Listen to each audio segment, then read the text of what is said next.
આવો આપણે આજે આપણા જીવનના ભાવ અને પ્રતિભાવ,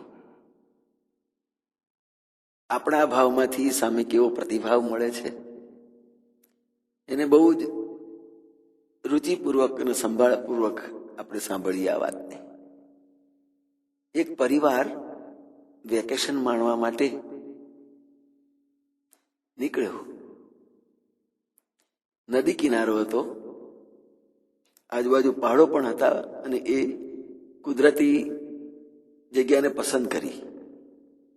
કુદરતના સાનિધ્યમાં અનુભૂતિ માટે આ પરિવાર વહેલી સવારે નદીના કિનારે પર્વતોની વચ્ચે આવેલી એક સુંદર જગ્યાએ પહોંચ્યા અને ચારે બાજુ મોટા મોટા પર્વતો, સરસ મજાનું હર્યું ભર્યું વાતાવરણ હતું, એકદમ શાંત.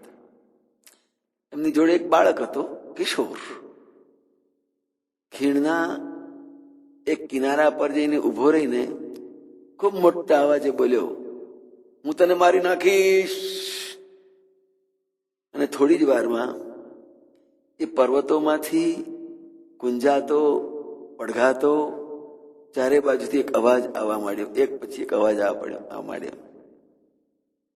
જુદા જુદા પહાડોમાંથી અથડાયેલો એ અવાજ પાછો આવે છે કે હું તને મારી નાખીશ, હું તને મારી નાખીશ, હું તને મારી નાખીશ. આવા એકી સાથે એટલા બધા અવાજ સાંભળીને પેલું બાળક ગભરાઈ ગયું, રડવા લાગ્યું. પરિવારના એક વડીલ વ્યક્તિએ જોયું કે આ બાળક રડે છે, એની પાસે ગયું, પૂછ્યું, બેટા કેમ રડું છું, શું થયું? પેલા બાળકે કહ્યું, મને ચારે તરફથી કેટલાય બધા લોકો મારવા માટે આવે છે. વડીલે પૂછ્યું, આવું કેવી રીતે થયું?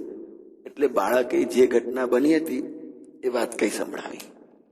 વડીલ તરત સમજી ગયા કે બેટા ચિંતા ના કર, આશ્વાસન આપ્યું, ભરોસો આપ, એક કામ કર, હવે ઊંચા અવાજે એમ બોલ કે હું તને પ્રેમ કરું છું, હું તારી રક્ષા કરીશ, હું તને સાચવીશ, તારું ધ્યાન રાખીશ.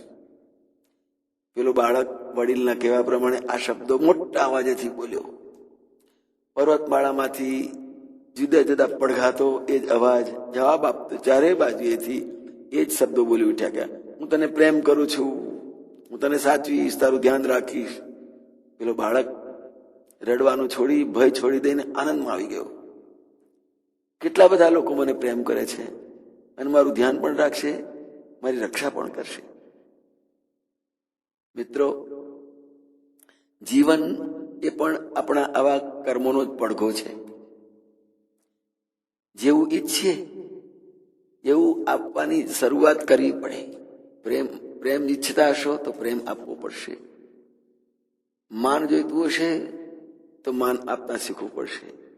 પણ જો અપમાન કરીને કોઈના પ્રત્યેથી ક્યારે પણ માનની અપેક્ષા નહીં રાખી શકીએ. જય મહારાજ.